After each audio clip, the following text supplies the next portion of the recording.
Assalamualaikum warahmatullahi wabarakatuh. Perkenalkan, nama saya Novita Alicia.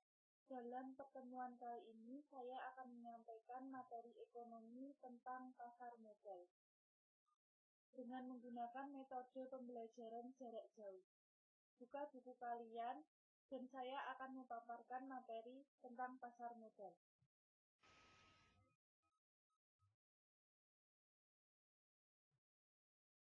Pasar modal.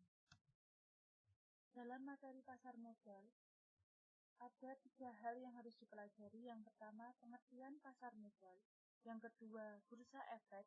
Yang ketiga, mekanisme perdagangan di bursa efek. Pengertian pasar modal.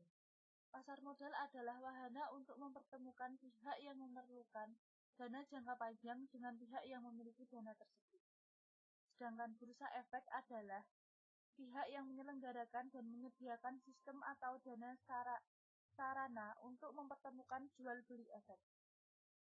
Efek sendiri merupakan surat berharga sebagai pengakuan utang, obligasi, tanda bukti utang, dan surat berharga komersial. Bursa efek di Indonesia dibagi menjadi 2, yaitu Bursa Efek Jakarta atau BEJ, dan yang kedua Bursa Efek Surabaya atau BES. Fungsi pasar modal secara umum. Ada 2, fungsi ekonomi.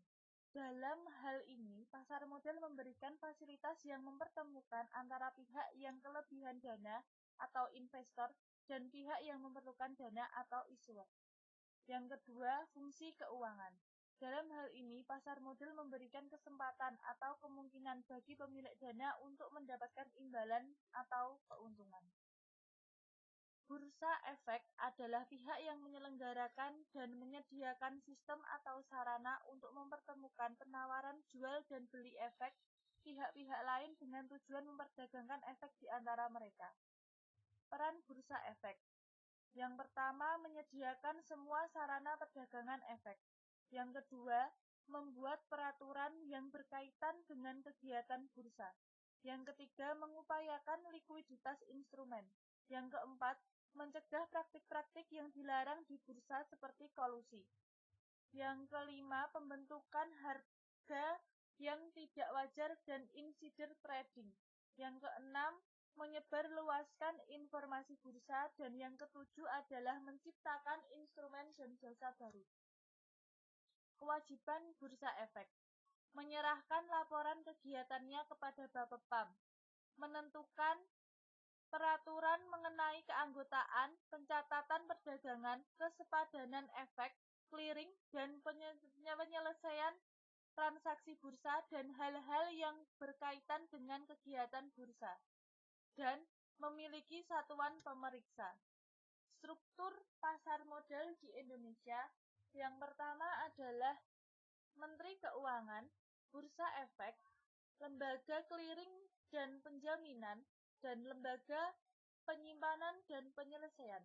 Perusahaan efek sendiri memiliki 3 instansi, penjamin emisi, perantara pedagang efek, dan manajer investasi. Dan yang kedua adalah lembaga penunjang. Dalam lembaga penunjang terdapat Biro Administrasi Efek, Bank Kustodian, Wali Amanat Penasehat, Investasi, dan Pemeringkat Efek. Profesi penunjang, yaitu akuntan, konsultan hukum, penilai, dan notaris. Emisi. Dari emisi ada emiten, perusahaan publik, dan reksadana. Mekanisme perdagangan di bursa efek, yaitu nasabah melakukan order, dari itu order nasabah lalu diteruskan ke floor trade, lalu memasukkan order ke JAST, transaksi terjadi, dan penyelesaian transaksi atau statement. Lalu, nasabah melakukan order. Pada proses order terdapat verifikasi dan validasi order. Verifikasi atau match state order ke nasabah, lalu baru proses back office. Untuk tugas pada kalian, bentuklah kelompok yang terdiri atas 3-5 siswa dan diskusikan tentang produk-produk tentang bursa efek tersebut. Menurut kelompok Anda, jenis produk apa yang paling bagus untuk investasi? Berikan alasannya. Setelah selesai diskusi, buatlah laporan kelompok Anda dan serahkan kepada guru. Terima kasih atas perhatiannya.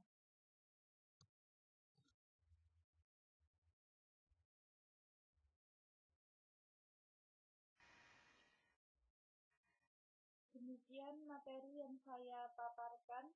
Semoga bermanfaat bagi kita semua. Wassalamualaikum warahmatullahi wabarakatuh.